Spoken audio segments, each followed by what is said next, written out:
তারাও পরিশেষে স্বীকার করেছেন যে কোরআন শরীফ এমন একটা ধর্মগ্রন্থ যার মধ্যে কোনো ভুল নেই। আমি নওদা থানার ভারপ্রাপ্ত আধিকারিকের কাছে কমপ্লেন করেছি, না হলে এটা নিয়ে একটা দাঙ্গা লেগে যাবে।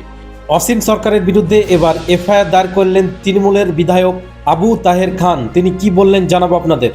যাকে আমরা আমাদের আল্লাহ বলি এবং কোরআন শরীফ আমাদের সকলের, গোটা বিশ্ব মুসলিম জাতির যে অভিধানের উপরে আমরা চলি, সেই আমাদের পবিত্র কোরআন শরীফ নিয়ে হরিণঘাটার বিধায়ক যে মন্তব্য করেছেন, এটা অত্যন্ত দুঃখজনক এবং দুর্ভাগ্যজনক।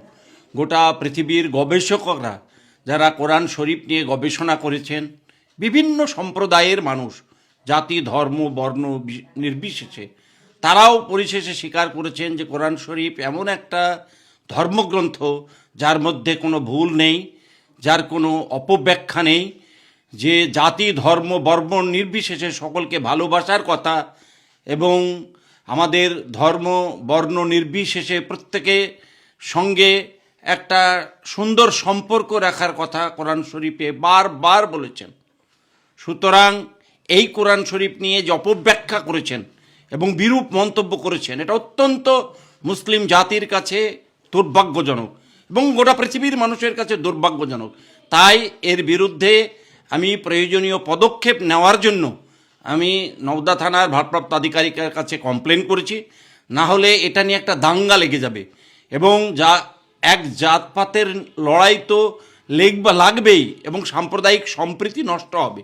সেই জন্য আমি আমাদের নওদা থানার ভারপ্রাপ্ত আধিকারিকের কাছে আমাদের এমপির প্যাডে আমি চেয়েছি যে এটা অবিলম্বে দৃষ্টান্তমূলক শাস্তির ব্যবস্থা করা হোক এই বিধায়কের বিরুদ্ধে, না হলে গোটা এলাকায় একটা অশান্ত পরিবেশ তৈরি হবে, আমাদের সুসম্পর্ক নষ্ট হবে। দেখো, বিজেপির তো 1 পয়েন্ট প্রোগ্রাম, ধর্মান্ধতা নিয়ে মানুষের কাছে যাওয়া, আজ সাম্প্রদায়িক সম্প্রীতি যেন নষ্ট হয় এবং গোটা ভারতবর্ষের হিন্দুদেরকে এক করবার জন্য এবং ভারতবর্ষকে আগামী দিনে হিন্দু রাষ্ট্রে পরিণত করবার জন্য যে চক্রান্ত বিজেপি করছে, এটা অত্যন্ত দুর্ভাগ্যজনক। এই যে ধর্মীয় তাস খেলে বিভাজন তৈরি করার চেষ্টা করছে, এর বিরুদ্ধে বাংলার মানুষ সরব হয়েছেন।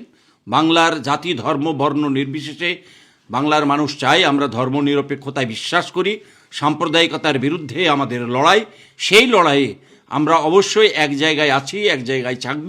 বিজেপি যতই এইভাবে বিবৃতি দিয়ে বিভেদ তৈরি করার চেষ্টা করুক না কেন, সাম্প্রদায়িক সম্প্রীতি নষ্ট করার চেষ্টা করুক না কেন, বিজেপির এই যে চিন্তাধারা, এটা কোনোদিনই সফল হবে না বাংলার ক্ষেত্রে।